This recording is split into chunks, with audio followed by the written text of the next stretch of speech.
नमस्कार दोस्तों, मैं हूं अंजलि और आप देख रहे हैं इंडियन वाइल्ड लाइफ चैनल। सर्दियों के मौसम में उत्तर भारत में तमाम ऐसे जलाशय हैं जिसमें प्रवासी पक्षी आकर निवास करते हैं। ऐसे ही आज एक जलाशय की ओर हम आपको ले चलेंगे जो ना ही किसी नेशनल पार्क के अंदर स्थित है, ना ही कोई बर्ड सेंचुरी है। जी हाँ, ये एक वेटलैंड है जो यमुना नदी के बैकवाटर पर स्थित है। तो आइए चलते हैं, सफ़र की शुरुआत करते हैं।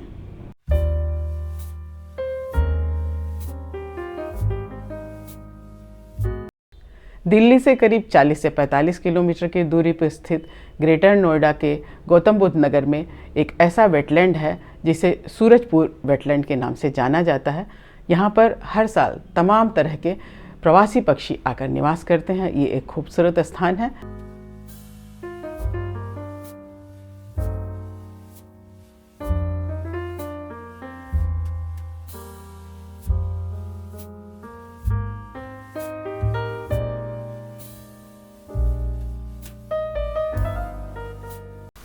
पक्षियों को आसमान में उड़ते देखना, उनकी चहचहाहट सुनना हर किसी को पसंद होता है। इनकी चहचहाहट कानों को ही नहीं बल्कि दिल को भी सुकून देती है। शांति और सकारात्मकता का कुछ ऐसा ही माहौल सूरजपुर पक्षी विहार में देखने को मिलता है, जहां मौजूद हज़ारों की संख्या में सुंदर खूबसूरत पक्षी इस अर्बन एरिया के वेटलैंड में निवास करते हैं।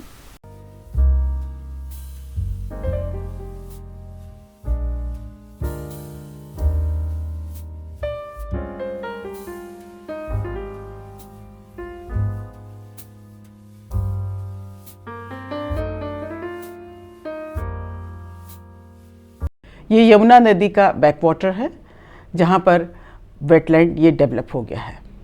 तेजी से बढ़ते शहरीकरण के बीच में वेटलैंड धरती के लिए गुर्दे का काम करता है, जहां पूरे वर्ष या कुछ खास महीनों में पानी भरा रहता है जो जैव विविधता को समृद्ध करता है। जलीय जीव और वनस्पतियों के लिए वेटलैंड वरदान है।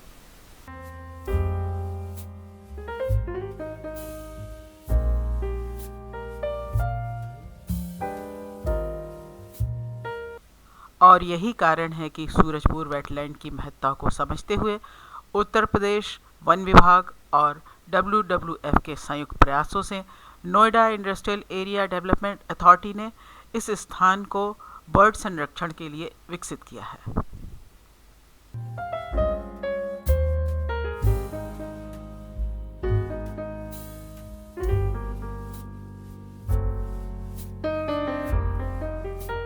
(308 हेक्टेयर में फैले हुए इस वेटलैंड में 80 हेक्टेयर ही केवल झील का हिस्सा है जिसमें तमाम प्रवासी पक्षी आकर रहते हैं।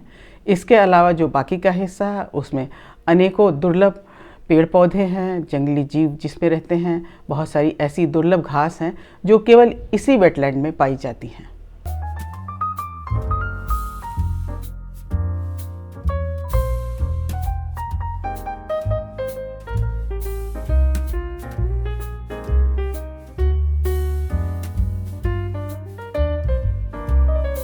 यहाँ पक्षियों के अलावा घने वृक्षों और ऊंचे ऊंचे जो जंगली घास हैं उसमें भी तमाम जंगली जीव निवास करते हैं।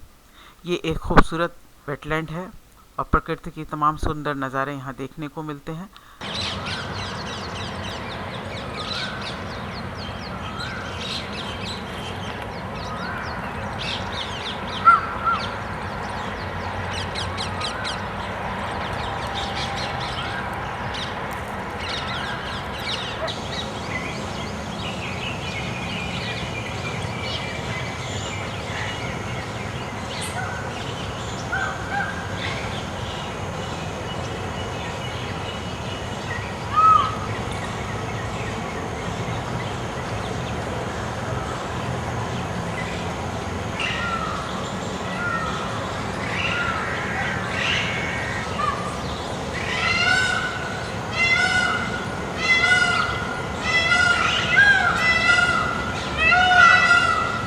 दोस्तों, अगर आपको हमारा ये वीडियो पसंद आ रहा हो तो प्लीज़ कमेंट करके अवश्य बताएं।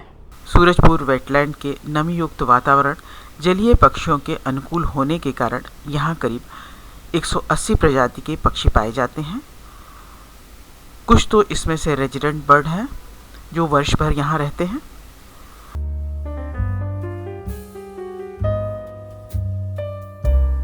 लेकिन सर्दियों के शुरू होते ही अक्टूबर-नवंबर महीने से बड़ी संख्या में प्रवासी पक्षी यहाँ आना शुरू करते हैं। कूट, टील, शावलर, पिनटेल आदि यूरोप, मंगोलिया, अफ़गानिस्तान आदि ठंडे प्रदेशों से यहाँ आकर डेरा डालते हैं। इनमें से कुछ ऐसे पक्षी हैं जो यहाँ पर ब्रीडिंग भी करते हैं।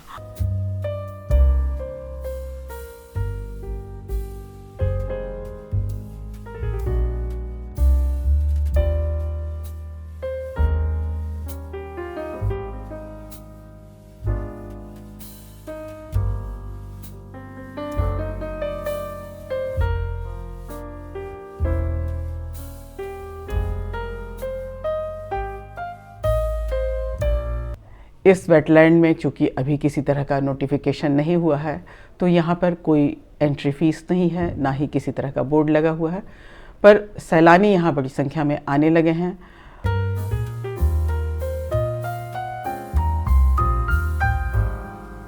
पानी में अठखेलियाँ करते हुए पक्षियों को देखकर बच्चे भी बड़े खुश हो जाते हैं और यही कारण है कि अब छुट्टियों के दिन बड़ी संख्या में यहाँ सैलानी आने लगे हैं। काफ़ी सैलानी ऐसे हैं जो अपने परिवार के साथ पिकनिक के मूड में यहाँ आते हैं और प्रकृति के खूबसूरत नज़ारे को देखकर खुश होते हैं। बर्ड वॉचर और नेचर लवर के लिए तो ये पहले से ही एक यूनिक प्लेस है। ये खुला स्थान है, इसलिए बर्डिंग करने का बहुत ही अच्छा स्थान है। लेकिन सैलानियों की सुविधा के लिए यहाँ बहुत ध्यान रखा गया है। कई नेचर ट्रेल बने हुए हैं। इन नेचर ट्रेल पे पक्षियों के बारे में जानकारी देने के लिए बोर्ड भी लगे हुए हैं। सूर्योदय से सूर्यास्त के बीच में कभी भी आप यहाँ जा सकते हैं।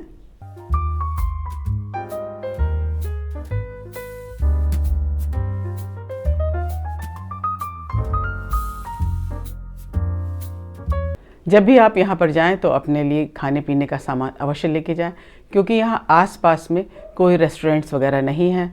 3-4 घंटे का समय यहाँ पर बिताना अच्छा रहता है। साथ में आप अपना कैमरा और दूरबीन आदि भी ले जा सकते हैं, लेकिन इन सब की सुरक्षा का ध्यान खुद ही आप रखें तो अच्छा रहेगा।